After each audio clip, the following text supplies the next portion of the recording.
fear, anxiety. These emotions shape so much of our experience.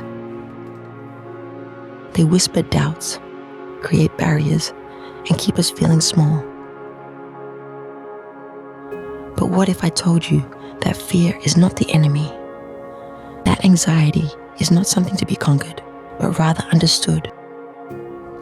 From a metaphysical perspective, fear is an illusion, an energy pattern that exists to teach us, to guide us, and to ultimately remind us of who we really are beyond the mind's limitations. Today, we're going to explore the deeper truth behind fear, how to work with it rather than against it, and how to align with our highest self through a practice of presence, compassion, and integration. Fear often feels like a force outside of us, something external that happens to us. But in reality, fear is a response to uncertainty. It arises when the mind projects possible outcomes, creating a narrative that often isn't real. At its core, fear is a contraction of energy. It is the pulling away from the present moment, the resistance to what is. And that resistance is what creates suffering. Metaphysically, fear exists to show us where we are not yet free. It points directly to the areas in our consciousness where we are still holding on to old wounds, limiting beliefs, or unresolved trauma. It is a signal, not a sentence. Most people treat fear as a warning to stop, but metaphysically, fear is not the truth. It's a distortion, a magnifying lens on the unknown. It's a signal that we're believing in a separation from our own inner knowing. The moment we believe we're disconnected from what we need: support, love, clarity, safety. Fear fills the gap, and it speaks in stories. What if it all falls apart? What if I can't handle it? What if they leave? What if I fail? But those stories are just symbols. Beneath them is something real, something tender, something asking to be seen. Those racing thoughts, those worst-case scenarios, are your brain trying to protect you. It's creating stories, projecting outcomes. But thoughts are not facts. They are not prophecies. They are not you. Even if the worst did happen, you would find a way. You would adapt. You have before. You will again. The body thinks there's a real threat, but the mind is just telling a story. Here's something you can try. Next time an anxious thought arises, pause and say to yourself, "Oh, that story again?" Notice it. Don't judge it. Don't fight it. Just observe. Let it pass like a cloud in the sky. These thought patterns have likely been with you for a long time, maybe for decades. They're old programs running on autopilot. So instead of reacting with guilt or shame, offer understanding. It's okay to have these thoughts. Everyone does. It's human. But it's not your truth. And it's not your reality.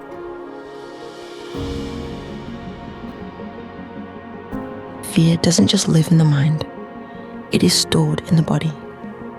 Our nervous system remembers past experiences, and when a situation even slightly resembles an old wound, we react as if the past is happening again.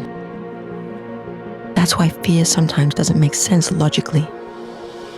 Your body isn't responding to this moment. It's responding to an echo of something long ago. The key isn't to ignore or suppress it, but to recognize it, honor it, and release it. Let me give you an example. Imagine someone who had a strict parent growing up, one who raised their voice when things weren't perfect. Now, as an adult, that person might feel a jolt of fear or tightness in their chest Anytime someone raises their voice, even if it's not directed at them, their nervous system remembers. It's not just a mental memory, it's somatic. It lives in the tissues, in the breath, in the subtle clenching of muscles we don't even realize we're tightening. Our nervous system is wired to keep us alive, not self-actualized. It scans for threat, and when it perceives danger, physical or emotional, it moves us into survival mode, fight, flight, freeze, or fawn. When that happens, we lose access to our higher awareness, the part of us that knows we're safe, the part that can see the bigger picture, the part that remembers, I have choices. So we don't start by solving the fear, we start by calming the body.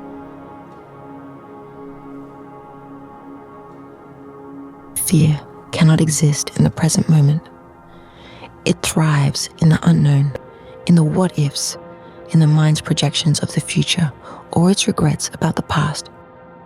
But when we come fully into presence, fear dissolves. We're not meant to process fear from a racing mind or a clenched stomach. Trying to figure it out from a place of urgency only creates more confusion. So instead of jumping into the fear, we pause. We come back to the now. Start by slowly looking around the room. Don't rush it. Let your eyes settle on textures, light, colors, shapes. Say out loud a few things you see in your mind just to orient yourself to this moment. Then, gently close your eyes. Feel your feet on the ground. Push them into the ground slightly, just enough to remind yourself that you're here, supported. Now breathe with me. We'll do this 3 times. Breathing in through your nose and out through your mouth. Breathe in for 4 counts.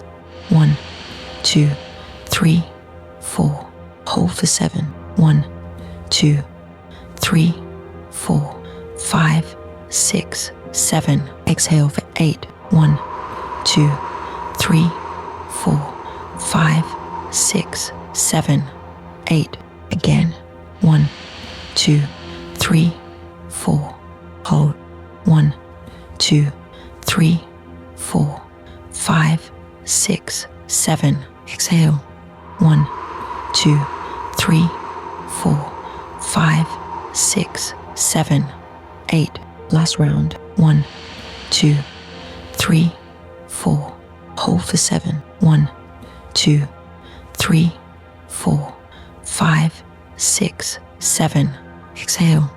1, 2, 3, 4, 5, 6, 7, 8. These small actions begin to send the signal. We're safe now. Now that you're here, in your body, in the present, keep your eyes closed and bring your awareness inward. Instead of trying to push fear or anxiety away, what if we met it with love? Now, invite the part of you that is afraid to step forward. You don't have to force anything, just notice. What does this part of you feel like in your body? Do you feel clenching in your stomach or restriction in your heart space?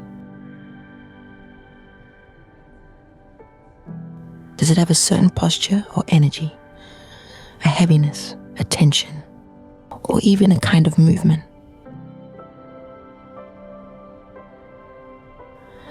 Does it look like a younger version of you? If so, how old does this part feel?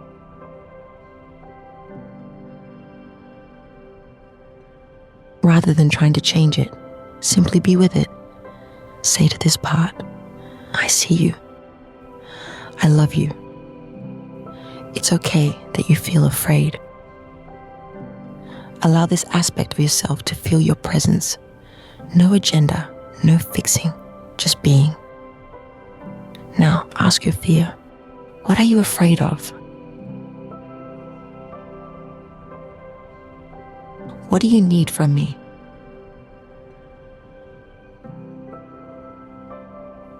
When did you first start feeling this way?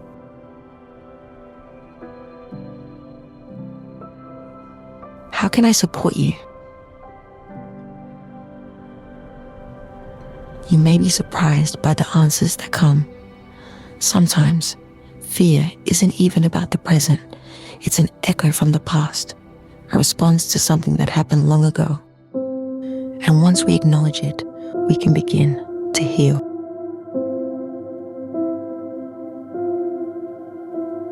You've just met your fear, not with resistance, but with presence.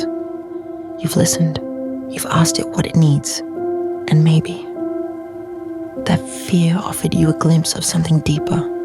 If it feels right, ask that fearful part of you, gently, would you be willing to step aside for a moment? Let it know you're not abandoning it. You're simply making space. See what happens when you soften, because fear often speaks the loudest, but it's not always the root. Underneath fear, you may find grief over a potential loss, shame that you shouldn't feel afraid, anger that you've had to go through this to begin with, powerlessness, a feeling we're conditioned to reject. Now, with your awareness open, you might ask, if I weren't afraid, what might I feel? Or what is this fear trying to protect me from feeling?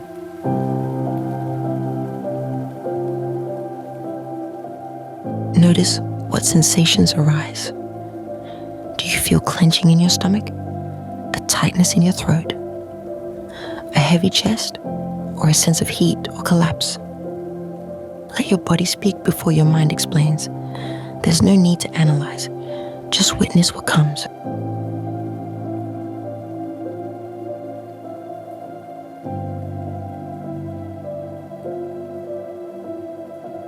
Sometimes, the real emotion is softer, more vulnerable, and that's why we avoid it. But there's power in naming it. The energy you've been using to suppress it becomes available again for clarity, for healing, for forward movement. Let the emotion arise and move. Hold space for them. Accept them. Love them. Let that part of you know. You're allowed to feel this way. I'm not here to change you. I'm here to be with you. This is what integration can look like, meeting yourself fully, without judgment, letting the energy move in its own time, and choosing to stay connected, even when it's tender.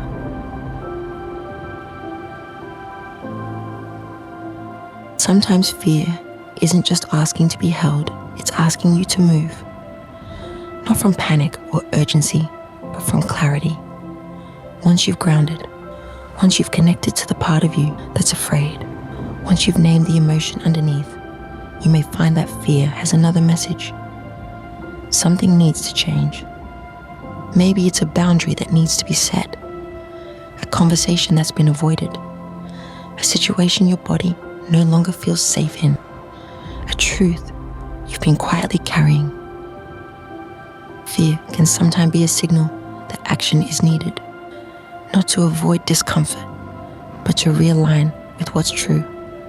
The key is to act after you've listened, not in the middle of the spiral. Here's an example. Imagine you've been feeling anxiety about your job. You keep thinking, what if I get fired? What if I'm not good enough? But when you sit with the fear, you realize something deeper. You're exhausted. You're not aligned with your values. You've been ignoring your needs for rest, creativity, or respect. In that moment, fear might be nudging you toward change, not punishment. So what does that look like in action? Try writing down a few clear, grounded steps. Check in with your body. What do you feel when you think about staying versus making a change?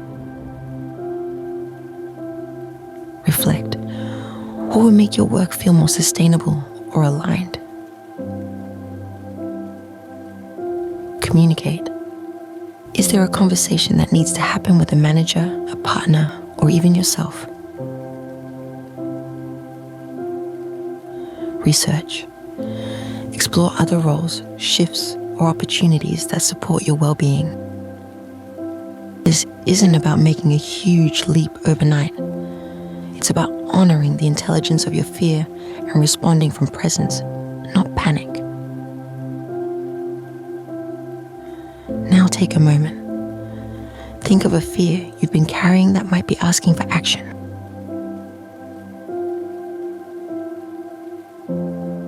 What's one small, honest step you can take to honor that message? Write it down. There's no urgency, just presence. Trust that the next step will reveal itself when you're ready.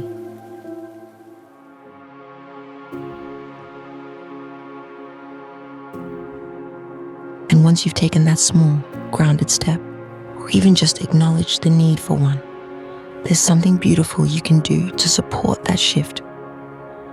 Gratitude. Gratitude is a powerful way to shift your perspective, especially when you're feeling overwhelmed or anxious. When we take a moment to reflect on what we're grateful for, we open our hearts and suddenly the weight of fear begins to lift. Take a moment right now and think of 10 things you're grateful for. It could be anything: your health, your loved ones, a beautiful sunset, a good book, or even a quiet moment.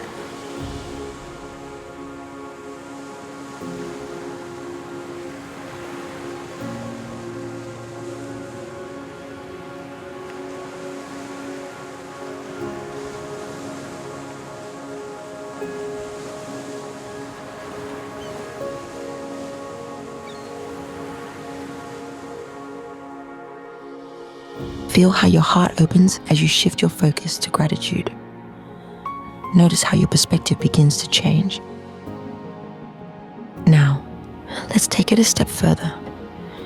Is there anything in your current situation that you've been worried about that you can be grateful for? Maybe your fear has sparked resilience within you. Maybe you've learned something important about yourself. For example, if you've been laid off, this may be the perfect opportunity to explore something you've been wanting to do, like starting your own business, taking up a new passion, or spending more time with family. Look for the gift in this moment, and if you can, start seeing this situation as a stepping stone toward growth. Gratitude shifts your energy from fear to love, from scarcity to abundance. And that's a powerful alignment to work from. Fear is not here to destroy you. It is here to awaken you, to remind you of who you truly are. Thank you for being here today. May you meet every shadow with light, every fear with love, and every moment with deep presence. Until next time.